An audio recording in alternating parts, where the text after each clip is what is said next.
अपने अपने ढंग से लोग आलोचना निंदा करते रहते हैं। विचलित नहीं होना चाहिए, जैसे महात्मा बुद्ध विचलित नहीं हुए।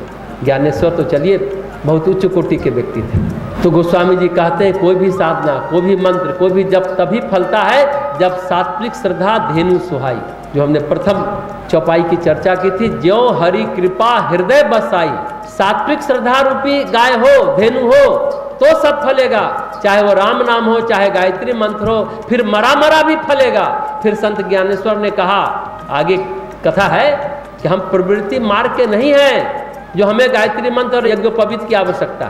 हमारा मन स्थिर है, चंचल नहीं है। जो इस प्रवृत्ति मार्ग से निवृत्ति मार्ग की ओर जाना चाहते हैं उनके लिए गायत्री मंत्र है, उनको यज्ञोपवीत संस्कार की जरूरत है। पूरी बात अब समझ में आ गई, नहीं तो कुछ लोगों को लगता है कि गायत्री मंत्र की तो आज आलोचना हो रही है। जिनका मन स्थिर नहीं है, जिनका मन चंचल नहीं है, उनको निश्चित रूपेण गायत्री मंत्र की दीक्षा आवश्यक है। ज्ञानेश्वर भी कह रहे हैं और गुरुदेव भी कहते हैं कि गायत्री मंत्र साबुन है, सफाई करेगा, चंचल मन को स्थिर करेगा।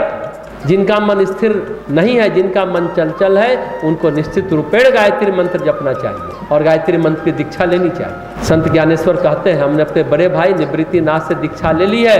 हम अपने आप में संपूर्ण हैं, हम में कोई अपूर्णता नहीं है। सबसे बड़े भाई कौन थे? निवृत्तिनाथ। उनसे छोटे भाई ज्ञानदेव यानी ज्ञानेश्वर, उनसे छोटे भाई सोपानदेव, सबसे छोटी बहन उनकी थी मुक्ताबाई। एक दिन चारों कहीं जा रहे थे। कुछ दिनों बाद जो सामान होगा खाने पीने का खत्म हो गया।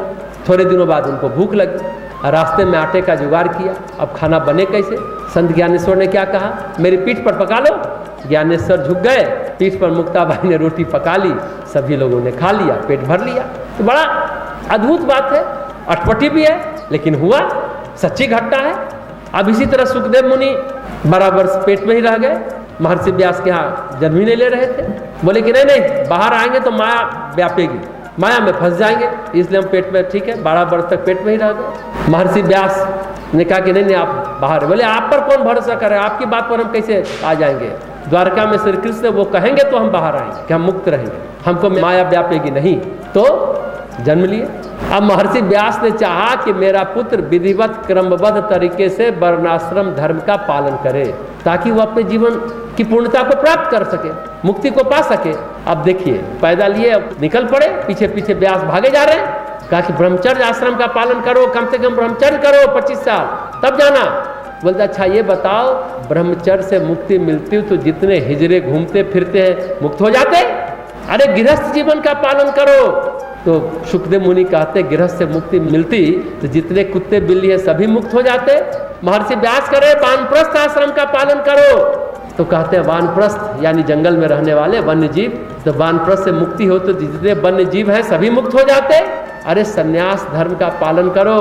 तो फिर सुखदेव मुनि कहते हैं सन्यास से मुक्ति होती तो जितने भिक्षाजीवी हैं तो सभी मुक्त हो जाते।